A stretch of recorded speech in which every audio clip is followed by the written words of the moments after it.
On this episode of Carnival Eats, we take a tour of West Coast fairs.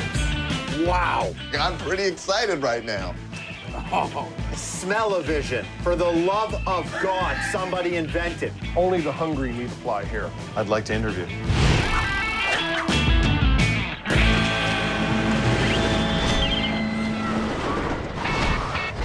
I'm Noah Cap, and on this explosive episode of Carnival Eats, we're coming at you from the Columbia County Fair and Rodeo in St Helens, Oregon. Whoa!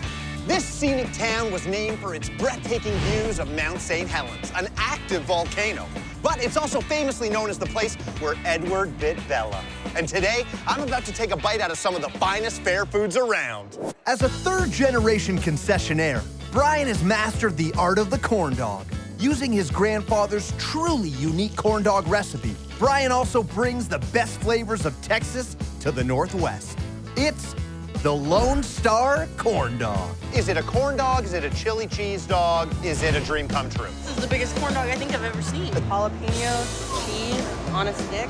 I want one of those. This way? What does chicken, pork, corn dogs, pancake batter, chili, cheese, jalapenos have in common? This guy. Brian, corn dogs is something that your family's been specializing now for almost 50 years. My grandfather started in 1956 after buying a secondhand Ferris wheel. So I have been making corn dogs since I was 15. What is the first step to making this bad boy? Well, first thing we have to do is to make the batter. The base of every good corn dog batter is buttermilk pancake mix. This is funnel cake batter. This helps it fluff up a bit. So then we add our cornmeal, garlic salt, and this is the secret ingredient. Lime soda. Right. The added sugars sweeten it a little bit, and the citric acid helps keep it together in the fryer. It's a Carnival Eats miracle. We're sharing a secret ingredient. You can see the carbonation and all that fizziness. Beautiful. Now, you make a batter like this, you gotta have something special to stick in it. It's a chicken and pork dog. There's no beef in there. No, there isn't. Instead of one, we put two. It's coming together, Brian. All right. To the fryer!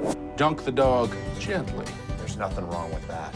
Locked and loaded. It takes about 2.5 minutes. Come on. Corn dog achieved. And now we're gonna dress this thing. Yes, we are. Brian tops the corn dog with this homemade beef chili, seasoned with turmeric, cumin, and Mexican hot sauce. This is cheddar cheese sauce. Jalapenos. And then green onions. Oh, yeah. Take a good look at that Lone Star corn dog.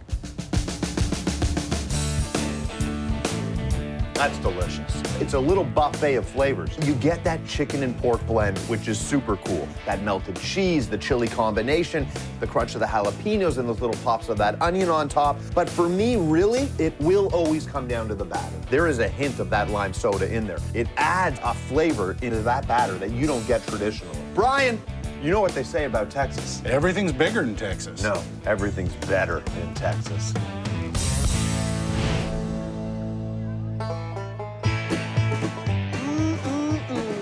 It's really good. Love that drippy cheese. The batter is kind of sweet and the chili is spicy. Delicioso. If this Lone Star corn dog was a human being, would you date it? I wouldn't date it, I'd marry it. Whoa!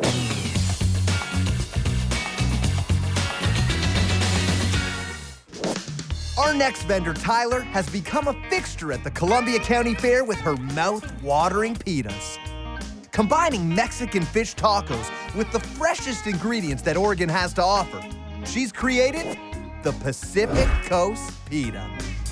That's a big pita. That is a huge pita. You've got your hands full, so I guess you need something you can eat on the move. Oh, definitely. You've had a pita before in your life. 3 yesterday. I've had your basic, and now we're going extraordinary, I think, with this one. Pitas! We're hanging out with Tyler. This is a Carnival Eats treat. Yeah, I mean, I've always loved cooking and cooking fresh ingredients. We live in the Northwest. We have farms, we have the sea, we have everything right here. It's true. So why not pitas? What's the first step to making this pita? We're gonna get our halibut going. Beautiful. We're gonna put some olive oil into our pan here. Halibut, you can catch it local. It's meaty, and it's just the best tasting. We put some cumin on it, and then we're gonna hit it with some taco seasoning. How long does it take to cook that through? It's gonna take about 10 minutes. And that gives us time to build this corn salsa. Tomatoes, corn, cilantro, garlic, salt, peppers, green onion. Yep, and then we're gonna juice a lime, All right. avocado. Beautiful. Yeah. I mean, that looks good. It's like a bowl of confetti. What parties are you going to? Pita And how do I get invited? You you're here now. Corn salsa's ready to go, so we're gonna check back in on our halibut. We're gonna flip this bad boy. One set of tongs isn't enough. Oh yeah, that's gonna be delicious. So what are you doing right now? I'm flaking it up. Hashtag flaking it up. It's trending right now. How we looking? It's done, so we're gonna turn this down. Pita time! It's not a normal size pita. Bigger's better. I agree. We're gonna get a little toasty. Warm it A up. little outside crunch. All right, nice. We're into assembly We're here. assembling. Look at Halibut that. on. Over to the salsa station? Yep. We're gonna hit it with cabbage salad, chipotle, smoky. What's in there? Whole chipotles and sour cream. And then we're gonna put a little bit of tortilla chips on it. Oh, yes. I'm going in. All right. Fresh is best. You bite into it, and the first thing you notice is those authentic, real, genuine tastes. The halibut is perfect. It's seasoned up nice. It's meaty. It's flaky. Into the corn salsa, which is hit with so many things that you get a little bit of all of it. The creaminess of the avocado, the kick from that chipotle sauce. But then there's the crunch of the cabbage and the crunch of those salty tortilla chips, and then all wrapped up in this really soft, pillowy pita. It's what the Pacific Coast is all about. I'm going on a road trip, and it starts right now. It's delicious. I love the corn taste in it. Oregon halibut, perfect. Tastes like you just caught it this morning. It's got a little bit of crunch in there. I will be back for this one again. Welcome back to Carnival Eats. We're here in America's beautiful Pacific Northwest at the Columbia County Fair and Rodeo, and I am hot on the trail of some of Oregon's best Midway munchies. Nick was raised in the carnival business, and he started out at his family's concession stand when he was just 9 years old. He grew up in Coeur d'Alene, Idaho, where traditional Native American fry bread is a local favorite. Now, he's taking that classic to the next level with the Mountain Man stuffed fry bread.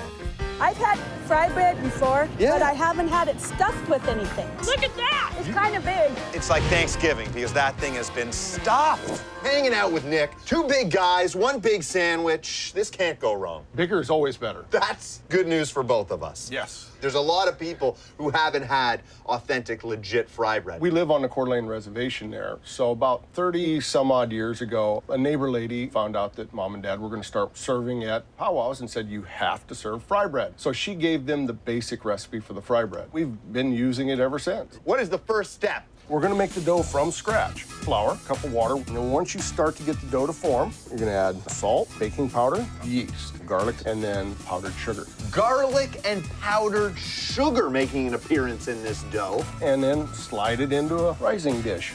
And in about 45 minutes, it'll start to rise. And 45 minutes later, look at this. We've let it rise, we've dusted them with flour, and they're ready to go through the cheater. Fantastic. We want to work it really nice and flat. Oh yeah, there we go. And what we'll do now is we'll cook up some steak and some veggies for our filling. We're gonna start with some onions and green and red bell peppers. And this is black Angus Steak. sliced mushrooms. Oh, big slices. Montreal steak seasoning. And then, of course, bacon. Nice. And a dash of Parmesan. And you will see that this cooks up very quickly. And voila. Something is about to get stuffed. That's right. We stuff our fresh dough with a blend of provolone, cheddar, and mozzarella. That steak and veggie filling, and some sour cream. You take your bread dough. Yeah. And kind of pick it up a little bit. And then you take your dough cutter. It crimps the sides to seal it shut. Yeah, it's ready for the deep fryer. There could be a big splash. I'm gonna stay back. It's usually around a minute and a half. Fast. Very fast. We've got that golden color that we're looking for. Oh, I think it's ready. That thing's a beast. Only the hungry need apply here. I'd like to interview. What we do now is we have a softened garlic butter. And then the final step, dusting of parm. And there you go, the Mountain Man stuffed fry bread. Hello. This thing is the real deal, man. That inside filling is just amazing. The seasoned steak and all those fresh veggies, the big, beautiful mushrooms, the melted cheese. But then on the other side, you've got that fry bread. That recipe, the elements of the garlic, all of that has added this light, doughy fluffiness to it. I may not be a mountain man. 15 or 20 of them later, you will be a mountain man. Let the counting begin. 1. You're having a hard time even just getting your hands on it, let alone your mouth around it. Mission accomplished. That is some steak or something. The bread is soft and fresh. Yeah, I could eat this stuff all day long. And the cheese, oh, it's screaming good.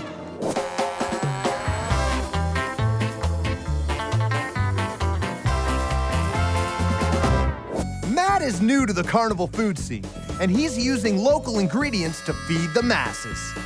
The Marionberry is a unique variant of the blackberry, and it's native to Oregon. Matt creates an indulgent Marionberry cheesecake filling and stuffs it inside an egg roll shell to make Marionberry Volcanoes. I hear there's an explosion of molten cheese inside. And I can confirm that those rumors are true. So you've had Marionberry in a pie or jams. Have you ever had it like this? No, I haven't. I think you might have a new favorite. How many carnivals have you done before this? This is my debut. He's making his debut, guys. I mean, give him a round of applause right now. Welcome to the show. Welcome to your new life. How'd you get into this, man? Well, no, about 3 years ago, we had a music festival in town. There was no corn dogs. I hate this festival already. So I said to my wife, I'm gonna start making corn dogs here. That's what every wife wants to hear. Now, I'm in a trailer, living the dream. What is the first step to making Marionberry Volcanoes? First step is our filling, cream cheese. Into the mixer here, and we just want to soften that up a little bit. We're gonna add in our condensed milk, lemon juice, vanilla extract, and then we will add in the Marionberries. The Marionberries. They are big. They are packed with flavor. Break that down.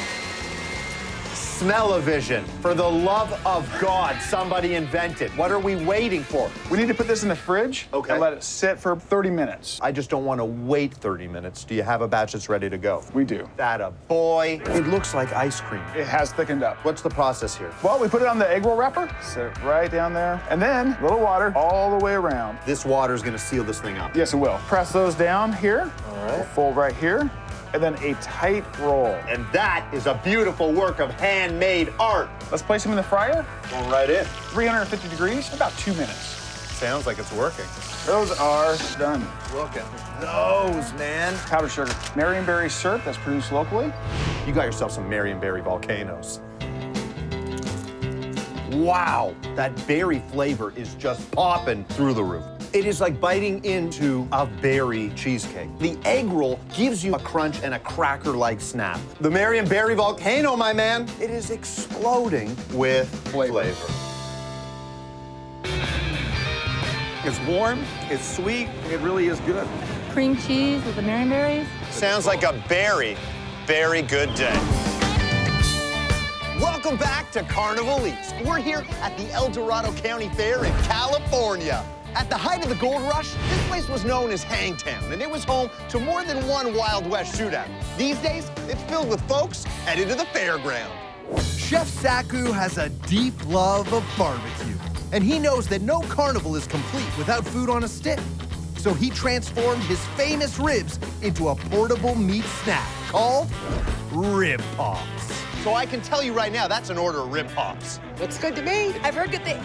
You came to the fair to have these ribs. Just nice. I've had ribs aplenty, but these pops are being done a little different. Yes, they are. Why not make ribs into a rib pop so you can walk around and hold the ribs while you walk to the fair? Check your clocks, because it's rib pop time. That's right. So we took a nice set of pork ribs. We're actually boiling these. When we put the ribs inside the water, we put them in there so we can get them nice and tender. There we go. We French these ribs here. Sort of like you do a rack of lamb. Cutting away the meat so you've got that stick. You've got a handle. Hey, grab your weapon. I'm ready for culinary battle. Here you go. And we're gonna follow right across the crease right here. I'm the weakest person I know. Hey, that's tender. It's like cutting through butter. Stage number 2 is when we're gonna deep fry them, right here in the grease. How long does that go for? About 5 or 6 minutes. You can see the color already changing on it. Now that they're deep fried to perfection, we put together Saku's dry rub, black pepper, habanero powder, brown sugar, chipotle powder, smoked paprika, mesquite salt, hickory salt, ghost chili, and Durango, a smoked sea salt. So now we're gonna shake these up just like this. Then a simple glaze, orange marmalade and fresh mango. So now everything is nice and coated. Now, we're gonna put a little cabbage on there. We top them off with Saku's secret sauce, fresh mango and smoked bacon. Can we eat these things? Have at it.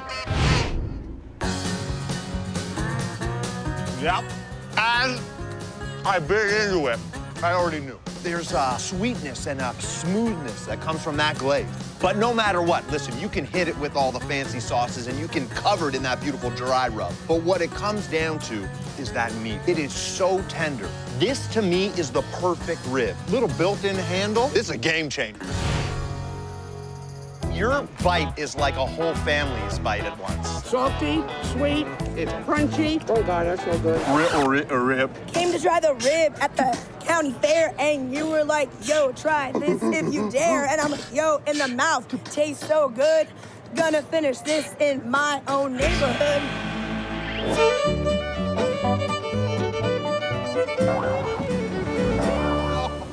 Mariana is the matriarch of a Midway family that brings Hawaiian cuisine to fairgoers. Among a menu jam-packed full of treats, one stands out that'll transport you all the way to Hawaii. Say aloha to the Maui Wowie. Hi-yo. This can't be what you thought you were going to be eating today at the carnival. It just looks really good. It looks fresh. If I can't have an umbrella drink. One way or another, you're getting an umbrella in your meal today. Absolutely. For over 20 years, this lady and her family has been changing the game. Yeah, changing the game. If you don't believe me, believe her. You have a rich Mexican heritage, but you're making authentic Hawaiian cuisine. Yeah, something different. Well, I've been to Hawaii, so I'm coming in today knowing what flavors I'm expecting to see. The question is now, can she pull it off? The first thing that we're going to do is make the Hawaiian salad. I'm gonna let you to pick any pineapple that you like. I'm going this one right here. Yeah. All right, cut it in half. You go in circle. So you grab a spoon. You gotta take it up everything from inside, and you dump it here. We're gonna use all of this. All this in the salad. And then a little slices of pineapple right here. Beautiful. And then cabbage, carrots, mayonnaise with a little bit of spices. Now we've got this authentic Hawaiian slaw. Yes. But we need some protein. We gotta start cooking the shrimp. Oh, just like that. This is a house seasoning. Can you give me a little idea of what's in that secret seasoning? Did I tell you my son is going to be a mess? Is your son taller than me? Yes, he Well, then is. I don't want to So know. we I don't want any problems with your son. You grab your pineapple, and we got rice over here. Then we hit it with that fresh Hawaiian slaw that we just made. Yes. And then we finish with the shrimp. This homemade glaze is a mixture of soy sauce, teriyaki, and brown sugar. Some sesame seeds, slices of pineapple. You make it look pretty, so people get really excited about this food. It's working. I'm pretty excited right now. The last step. You gotta have the umbrella. That is your Maui Wowie. Wow. That creamy slaw balances so perfectly with the fresh, summery sweetness that you get from the pineapple. The shrimp is perfectly cooked. The pop of those sesame seeds, that beautiful sauce. I'm in Hawaii right now. I don't know where you are, Marianne, but I'm on the beach right now. The sun is shining. We could pose for a family photo. All right. A really good balance in terms of texture and flavor. That's fantastic. Great shrimp, kind of cool slaw. I've done other stuff called Maui Wowie. I thought you looked familiar, man. Shrimp, pineapple, it's a winner. Maui Wowie. Welcome back to the El Dorado County Fair in California. The local agricultural industry is a huge supplier and source of inspiration to the vendors here in Golden State. So you're gonna find a ton of fresh fruits and veggies. But when it comes to fair time indulgences, well, you can't beat a classic. Mike originally hails from Benin, Africa, a former French colony, and he's become an expert on combining the traditional French crepe with classic American flavors. It's the Banana S'mores Crepe Cone. I've never seen a crepe cone before. I haven't either. We're making carnival history. So this is very exciting because I've had a lot of crepes, and I'm a big fan of crepes. But you're presenting this thing in a way I haven't seen before. We make the cones so they can just keep on walking while they're enjoying the food. First step, what are we doing? First, we're gonna make the batter. Batter up! This batter consists of eggs, salt, milk, flour, and water. And now here we go with the fun part. Oh, yeah. I mean, in front of our eyes, you can see it changing. Taking this batter, we're making the crepe. This traditional crepe grill heats up to 350 degrees, so it acts fast. Look at that. You make it look so easy, man. Well, I've been eating crepes ever since I was really young, and I can remember, so yeah. Oh, that we share in common. Okay.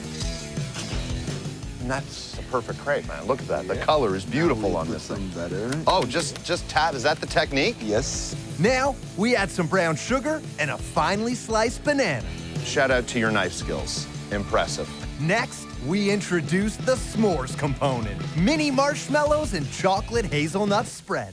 And now we just make the cone. This is where the traditional crepe takes a hard left turn. Perfect. We top it off with whipped cream, more chocolate, a warm roasted marshmallow, and a sprinkling of graham crackers. There we go, sir. You got yourself a banana s'mores crepe cone. Bon appetit.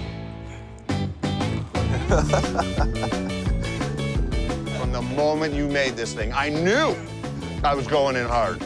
That crepe, it's buttery, it's smooth, it's perfect. But when you get inside there, you're instantly taken to that s'mores place. That chocolate, graham cracker, marshmallow combination, and then those sliced bananas sitting in that crispy coated, beautiful sugar caramelized glaze. Holy crepe, this thing is bananas. And I want s'more. Konai? That was an American bite. That is yummy. Chocolate, and you got the marshmallow, and then you get the banana taste in there. The people that made this have to like baseball because they hit it out of the park. Would you do this thing again? I'm doing a heartbeat. Ever any more?